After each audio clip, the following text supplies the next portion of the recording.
Hello everyone and welcome to Game Over. I am Dark and with me again is Cantro, and today we have a Zerg vs Zerg matchup spawning in the bottom left. It is our red Zerg player. It is EGIdra. Spawning in the top right corner, it is our blue Zerg player. It is Team Legs crBox. Oh, that's so nice. Good luck, have fun. And he's gonna get a FU. Yeah. Oh no. See? He actually said good luck. Yeah. That's nice of Idra. He didn't even use a space. He used an H. Yeah. He doesn't need He that. was so fast. He was like, and then just leave an H. Yeah, just leave an H. Good luck in hell. Have fun. Have fun. That would be the more appropriate response from Idra, but it seems he was in a good mood, which is good. We are seeing ZvZ. Heart of the Swarm, So probably gonna see some Muta versus Muta. 2 base. Well, it's kind of more like you get your natural up, and then you take this on just like Zergling Baneling, and then You the put Spire. down your Spire. Yeah, and then your Spire finishes and you take the larva from there. But that's kind of what we've been seeing a lot of Zerg versus Zerg right now, is just a lot of Muta. Infestors and those type of things aren't exactly as great right now as defenses, since Mutas come so quickly. The regen is really high, so if you don't have enough Infestors to kill them outright. And Hydras are a good answer, but they're not perfect because, you know, you can get so many Mutas so quickly. They do a lot of DPS, and they also do the bounce. But on both sides, we're seeing both players go for 15 hatch. So pretty much playing for this map. This map is a very long map where you have to go all the way around and down to actually get any kind of early pressure. Yeah. And you also saw their Overlord scout in, where they go straight across. So this Overlord right now would see anything coming down the lower way, and this one would see anything coming out the ramp. So it wouldn't actually help them if they did something, because like both players would see it coming And be able to respond. Yeah. So both players taking gas. Idra's is a little bit slightly later gas. But So his spawning pool comes out a little bit sooner compared. yeah, No, yeah, it's that's true. sooner. So he obviously went spawn and pool of gas, and then on this side we're seeing leg go, we're seeing box go gas then pool. Means you're able to get speed then spawn and pool a little bit quicker. But both players just using their first overlords to scout each other, both seeing that they're not seeing any kind of like really fast bailing right now, because it is something some players do, is they get 50 gas and then build a bailing nest. So both players just, okay, this is a fairly standard game. Both of us are just open normally. Nothing to worry about right away. So, both players are probably going to send their overlords here and maybe one over here just to scout. Yeah. No, not seeing speed come out from Idra. There we go. Oh, okay. I was going to say, it's like a couple seconds behind, so it's a little bit late. But yeah. probably just getting up these queens first. Both players did see, like, his second queen is kind of a bit later, so he used his 100 minerals to get that going instead of getting the queen. So that's the one thing that Idra does have going for him. He's got double larva inject at the exact same time, where legs are a little bit One after the other. crBox, I should say, are a little bit they're a little bit separated. But first, both players throwing down the Baneling nest pretty much right away. It's pretty standard right now, just because most players are all going very Ling heavy into Mutas. Roach timing still can be very powerful, but the problem is you die to like a Muta counterattack like right away. Mm-hmm. We say it like we don't know what's gonna happen in this game, but like it's hard. Like if you're playing ZvZ right now, I bet you're playing Mutas. Like they're so good. Just with a little bit of control, you just separate them. You don't get hit by any fungals. They come out so much faster than the other techs. Like you can start Hydras, but like Hydras don't have like the DPS output at the start. Like same number of Hydras versus the same number of Mutas. Mutas, you can fly awake after killing a bunch of Hydras, then fly back in because you'll have your health. And even on both sides, we're seeing the two gases being taken by Idra's natural. He's just throwing down the fourth one now. And on CBox's side, we're seeing all 4 gases as well. Layers about pretty much at similar times. Idra's a little bit quicker, but we're seeing them made at the exact same time. This is pretty much a clear sign of Muta.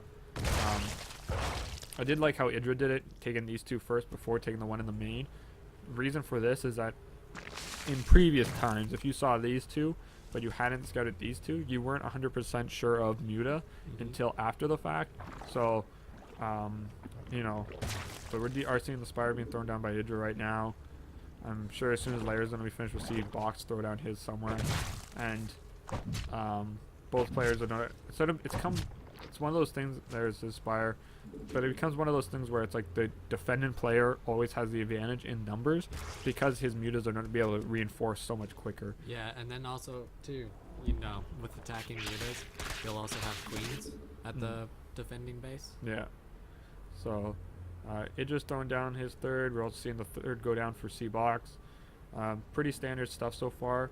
The one thing that I think it was Moonglane said on State of the Game, when you're going for these muta heavy composition, a lot of lings underneath your army composition can actually be quite beneficial. Some Balins gets harassed by a few lings here. One good hit there. And we're seeing a little bit of an engagement here, just lings on lings. crBox had a little bit more lings there just for the fact that he was reinforcing quicker. But we're seeing 24 on the way, and EGIdra's not really reinforcing this.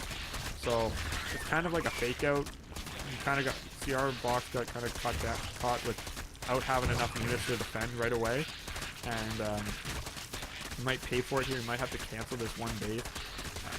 That's not going to finish. This base is going to have to get canceled. It does get canceled. We do have 2 mutas on the way for him, 10 on the way from EGIdra. So, see, this is the only thing is that look at the money. It just spent all his gas in mutas, and Box doesn't have the money anymore to spend all these goods. But he might be able to get this hatchery. Yeah. He's definitely going to get the hatchery. But the thing is, he's at a disadvantage in mutas now. He does have the money, or the gas, but he doesn't have the money just yet to get them. So, once he has the mutas count, he should be able to do fairly well. The one thing that helps with these lings is that if you have them underneath the mutas, they actually will take the muta shots, like the bounces, making your mutas a little more efficient against an opponent's mutas. But you have to have a good muta count, and we're seeing EGIdra just go straight up into the main right now. Box for some reason is defending his natural. A lot of mutas coming out, so this is what I was talking about, the defender's advantage. He's got a lot of mutas coming out, so it's a lot easier for him to reinforce. EGIdra using this good positioning right here. But that's a fairly good trade. He killed a lot of drones, killed a lot of lings. Yeah. And you know, let's just go to the unit tab here, and we'll see. Like we got 12 to 14. The only thing that right now that I'll say is that EGIdra's about to finish this carapace upgrade, and we don't have any upgrades coming from crBox, which if you're going for a muta style, you need to get an upgrade. Attack, yeah. or the armor. Either one is very helpful. The armor one is actually probably the more beneficial one because it helps you against things like fungal and hydralis. But if you are playing against another muta player and he gets even one upgrade, he's got the advantage. And we're seeing right now EGIdra's got a huge advantage once that finishes up. Like it's gonna take twice as many mutas for crBox to win a fight than it will EGIdra, especially the carapace. Carapace is so useful. We are seeing the attack upgrade coming out from him, but it's way too late. Supplies are fairly even, but EGIdra's third is already up and pretty much mining just gas, which is really the only thing he needs at this point. But and he just trickle in supply afterwards. But yeah, it's just that's so much more helpful for him right now. He's also getting his attack upgrade right now, so like this match is almost determined just on that upgrade. If I was crBox, I probably wouldn't be getting this if I knew EGIdra has it. He might not know EGIdra has the carapace upgrade just yet. But big fight here might happen here, but he might have clicked them there probably and saw. Probably would have. But he should have saw that he has the carapace upgrade. And if I was him, I would think about maybe tech switching at this point. These mutas aren't going to win you the game anymore, and especially the upgrades, unless you have 2 spires, you're not catching up, right? So yeah, it's kind of questionable. I understand the idea, but it's like because there's almost no reason to not go mutaless in ZvZ right now, kind of like in Blue War, but you can't fight it. You know what I mean? So. EGIdra is probably going to lose that gas, guys. It did lose the 3 drones that were mining, but looks like these mutas are going to get intercepted, and he's getting some good hits off here. The +1 attack is about to finish, but this is like A little too we're late. seeing a 20 supply difference. We're seeing that third base really kick in for EGIdra. He's got better numbers on the ground. He's got better numbers in the air. Like, take all the length, but I don't even think that's gonna matter. No upgrades still. The +1 hasn't even kicked in. The armor's still there. And by the time he gets +1, EGIdra's +1 is only 30 seconds away from finishing it off. So right there, you're seeing EGIdra's target down specific mutas, and each muta's getting targeted down. I don't know why you're targeting that muta. You want to target the pack if you're targeting with your mutas, just because if you target with the pack, you do end up killing. The bounce shot goes to all of them. Yep. Where crBox targeted this one muta and wasted those shots on, on nothing really. Yeah, he should have been aiming for the clump. So that was a pretty standard ZvZ we're seeing right now. We do see that crBox was going to try a counterattack with some lings, which, EGIdra doesn't actually have anything really defending. So other than this little pack, so maybe he could have got something done, but well, he did have 10 Zerglings on the way, but I don't think it would have been enough even with. Well, with the Spine Crawler and Queen defense, he defends this little bunch. But the thing is, you lose this third base, the game's already over. EGIdra's on 3 bases. Even if you kill half these drones, he can just remake them while you're trying to build a third. Exactly. So that was a pretty one-sided game, to say the least. And that just shows you one upgrade, and especially in muta versus muta, is just the difference. So, do you want to do the shoutouts? So, thanks guys for tuning in. We'll have some more videos for you as well. If you want, you can subscribe to us, hit the button below. You can also follow us on Twitter at @RR_GameOver. If you want, you can follow Cantro at Warren_Cantro, and I am at DC_Steven. And this has been Game Over.